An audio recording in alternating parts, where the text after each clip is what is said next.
पूरी दुनिया में इंसानी हकूक़ का आलमी दिन मनाया जाता है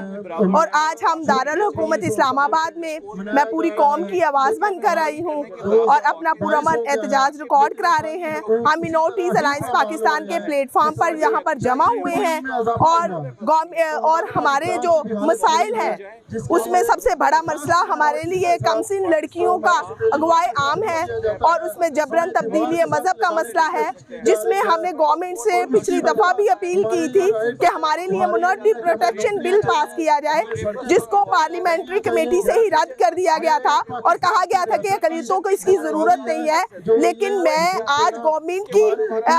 तवज्जो इस बात पर मबजूल कराना चाहती हूँ कि हमारे लिए मिनॉरिटी प्रोटेक्शन बिल जो है वो होना चाहिए ताकि अक़लियती बच्चियाँ भी तहफ़्फ़ुज़ के साथ ज़िंदगी पाकिस्तान में ज़िंदगी बसर कर सकें। इसके अलावा जो है मैं गवर्नमेंट से ये कहना चाहूँगी कि चंद बड़ी सियासी पार्टीज़ की ख़वातीन ही क्यों सियासत में हिस्सा लेती हैं। पढ़ी लिखी और बाशऊर लड़कियों को ख़वातीन को भी कौमी और सूबाई नशिस्तों में हक मिलना चाहिए ताकि वो सेलेक्ट होके अपने वोट्स के साथ आए और कौम की बात कर सके। और इसके अलावा जो हमारे सेलेक्टिव MP MLs आते हैं अक़लियतों के, वो वहाँ पर आते तो ज़रूर है लेकिन कभी कौम की बात नहीं करते। हमें उनसे शिकवा है कि साल लोग पार्लियामेंट में रहने के बावजूद उन्होंने हमारे मामलात जो भी हमारे मसले मसाइल हैं उन्हें सॉर्ट आउट नहीं किया। जब भी हमारे यहाँ कोई मसला होता है तो हम उसे खुद ही सॉर्ट आउट करने की कोशिश करते हैं। कोई भी गवर्नमेंट का बंदा या कोई भी अक़लियती MP MLA हमारे पास नहीं आता। मैं ये गवर्नमेंट से कहना चाहूँगी कि हमारी जो भी डिमांड्स हैं उनको पूरा किया जाए, क्योंकि हमारे साथ सौतेली माँ का सलूक ना किया जाए। हम पाकिस्तान के पुरअमन शहरी हैं और हमने पाकिस्तान बनाया है, हम पाकिस्तान के शहरी, हमने यहाँ से कहीं भी नहीं जाना। हमें यहाँ पर इज़्ज़ो वक़ार के साथ ज़िंदगी गुजारने दिया जाए। We need अक़लियतों को के शाही खर्चों पर, झूठे जाली पर्चों पर, गरीब के ठंडे चूल्हों पर, बिजली गैस के ना मिलने पर। आज ह्यूमन राइट्स डे के ऊपर हम यहाँ पे प्रेस क्लब में मौजूद हैं और अगर बात की जाए माइनॉरिटी राइट्स की तो 75 साल हो गए हैं पाकिस्तान को बने हुए, लेकिन हमारे मसाइल जूं के तू हैं। सबसे बड़ा मसला जो है वो हमारे वोट का है कि हम बीइंग माइनॉरिटी हम अपना जो नुमाइंदगान है उनको जो है वो अपने वोट से असेंबली में नहीं भेज सकते। जो सिलेक्टेड लोग होते हैं मुख्तलिफ जमातों से सिलेक्ट होकर जो असेंबलियों में जाते हैं वो हमारे हकूक़ की बिल्कुल बात नहीं करते, क्योंकि वो सिलेक्टेड लोग होते हैं और वही उनका जो है वो मौक़िफ़ होता है जो पार्टी मौक़िफ़ होता है। तो सबसे बड़ा तो मैं ये समझता हूँ ये बहुत बड़ा जो है वो अलमिया है कि हमें वोट का हक़ दिया जाए। और अगर बात की जाए इस्लामाबाद में क्रिश्चनों की तो तकरीबन 2.5 से 3 लाख के दरमियान क्रिश्चनों की आबादी है, जिसमें 35 से 40 हज़ार के राउंड अबाउट क्रिश्चन वोट है। इतना बड़ा वोट बैंक होने के बावजूद अगर जो है वो हम देखें क्रिश्चनों की हालत मुख्तलिफ कच्ची आबादियों में, तो हम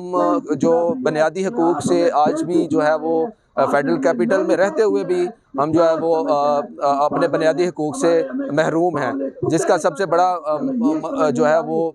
जो बिजली गैस और दीगर सहूलियात से महरूम है। तो हमारा हुकूमत वक्त से यही मुतालबा है कि खुदारा हमारे हकूक़ के ऊपर जो है वो कमीशन बनाया जाए और जितने भी एहसास महरूमी का शिकार माइनॉरिटीज़ हैं उनको जो है वो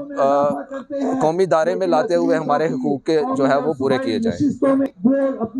अगर हम बात करें फोर्स कन्वर्जन के हवाले से, तो मैं ये समझता हूँ कि हमारी कमसन बच्चियों के साथ जो जुल्म और जबर हो रहा है वो अगर उसकी एक हम राउंड अबाउट तादाद निकालें तो तकरीबन 2017 से 2021 के दरमियान तकरीबन जो है वो 150 के करीब जो है वो क्रिश्चियन बच्चियों को जबरी तौर पर उनका मज़हब तब्दील करवा कर उनको जो है वो जना बिल जबर, मैं कहूँगा कि सिर्फ जना की खातर उनको अगवा करके तो बाद में मज़हब तब्दील किया जाता है, जिसकी कानूनी कोई हैसियत नहीं है, जिसमें रियासत भी बराबर की शरीक होती है, जिसमें पुलिस थाने जो है वो इस काम को सर अंजाम देने के लिए सहूलतकारी का जो है वो फ़र्ज़ निभाते हैं। तो ये एक ऐसा मैं समझता हूँ माइनॉरिटीज़ पर लटकती तलवार है जिसके ऊपर हुकूमत को काम करना चाहिए। अकलीतों को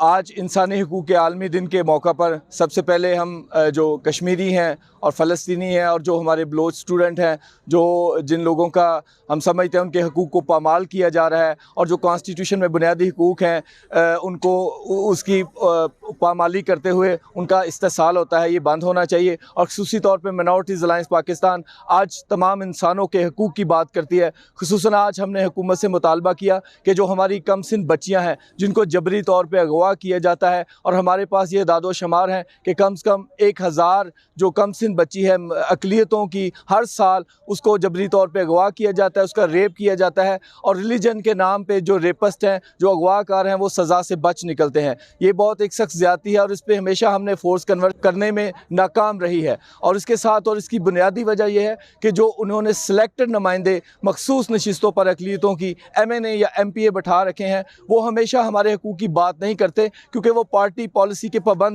पाबंद रहते हैं। ये डिस्क्रिमिनेशन है कि मखसूस नशिस्तों पे, चाहे वो ख़वातीन की हो चाहे वो अक़लियतों की हो, चंद पार्टियों के बड़े सरबराह उनको आमराना इख्तियार हासिल हैं कि वो जिसको मर्ज़ी ला के बैठा दें, कोई क्राइटेरिया नहीं, कोई इंटरव्यू नहीं। वो अपने बाज़-औक़ात नौकरों को, अपने जो घर में काम करने वाले हैं उनको भी हमारे सर पे बैठा देते हैं, और अक़लियतें मजबूर है कि हम उनका इस्तेसाब भी नहीं कर सकते। 20-20 साल से लोग नशिस्तों संभाल के पार्लियामेंट में बैठे हैं, लेकिन हम जमहूरियत को लुत्फ़अंदोज़ नहीं कर सकते। इसलिए हम समझते हैं कि इन पे हमें राइट टू इलेक्ट दिया जाए, जो हमारा कॉन्स्टिट्यूशनल राइट है कि हम वोट की ताकत से मखसूस नशिस्तों पर अपने नुमाइंदों का इंतखाब करके उनको असम्बलियों में पहुँचाएँ। और अगर कोई हमारे हकूक़ की बात असम्बलियों में नहीं करता तो हम जमहूरियत के तरीक़ेकार से ही आइंदा उसको इलेक्ट ना करें और उसको असम्बली से बाहर रखें। बड़ी साहब, ये बताइएगा कि आप इस वक्त एडवोकेट भी हैं हाई कोर्ट, इस वक्त अक़लियत के मसाइल कौन कौन से इस्लामाबाद के अंदर? इस्लामाबाद के अंदर हमारी कच्चियों आबादियों का सबसे बड़ा मसला है। और देखें कि आप हमारे जो कच्ची आबादियों में स्लम्स में मसीही आबाद हैं,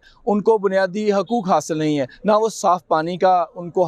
मिल रहा है, ना उन्हें बिजली मिल रही है, ना उन्हें गैस मिल रही है, ना उन्हें स्कूल बनाने की, ना उन्हें प्रॉपर जो अपनी मज़हब की तबलीग है उस तरह की भी चीज़ें, चर्च तक भी बनाने से कासर हैं। और उनको इस तरह की जो सहूलियात हैं वो गवर्नमेंट को इसकी फराहमी का अपना वादा पूरा करना चाहिए। गवर्नमेंट आइनी तौर पे पाबंद है कि वो तमाम लोगों को आर्टिकल 9 के मुताबिक उनकी ज़िंदगियों को, जितनी भी उनकी ज़रूरियात ज़िंदगियाँ हैं, उनको पूरा करे। और मैं समझता हूँ आज ये भी मुतालबा करता हूँ कि सबसे पहले उनको मालकाना हकूक़ दिए जाएँ, और फिर इन कॉलोनियों को जो CDA है उसके तहत डिज़ाइन करवा के उनको तमाम बुनियादी सहूलतें फ़राहम की जाएँ, जिसमें बिजली, गैस, पानी, तालीम और दीगर सहूलियात हैं, ताकि वो भी समझे कि हम पाकिस्तान के शहरी हैं, हम इस्लामाबाद में रहते हैं। वो इस्तेसाल का शिकार ना रहें, जहाँ पे दो दूसरी आबादियों को देखें और ख़ुद इतने मुश्किल हालात में रहें, तो वो कैसे फ़ील करेंगे कि हम पाकिस्तान में इक्वल और बराबर के शहरी हैं। आप क्या समझते हैं कि इस वक्त पाकिस्तान में कौन सी ऐसी सियासी जमात है जो अक़लियत के हकूक़ के हवाले से जिसने काम किया हो या कर रही है? मैं समझता हूँ कि जिस तरह करना चाहिए वो तो कोई भी पॉलिटिकल पार्टी नहीं है जिस तरह हमारे मुतालबात है, लेकिन फिर भी पीपल्स पार्टी हम समझते हैं कि उसका एक नरम गोशा है, वो कम से कम बात तो करते हैं। लेकिन माइनॉरिटीज़ अलायंस पाकिस्तान समझती है कि मेरा तो अभी मैं तो सियासी पार्टियों के सरबराहों को कहता हूँ आपके प्लेटफार्म से कि वो जो अपना आइनी मंशूर है, जो अपना इंतखाबी मंशूर है, जो 2023 के इलेक्शन के लिए वो तैयार करेंगे, वो उनमें बाकायदा माइनॉरिटी की डिमांड्स को रखें कि हम जो अक़लियतों से वाबस्ता लोग हैं उनके लिए हम ये काम करेंगे और उस बुनियाद पे हमसे वोट हासिल करें। ये नहीं है कि आप यहाँ पे जब वोट हमसे ले आएँ और बाद में आप किसी एक मखसूस रियासत मदीना की बात करते रहें, हमें इग्नोर ही कर दें, तो ये ऐसे तो नहीं होना चाहिए।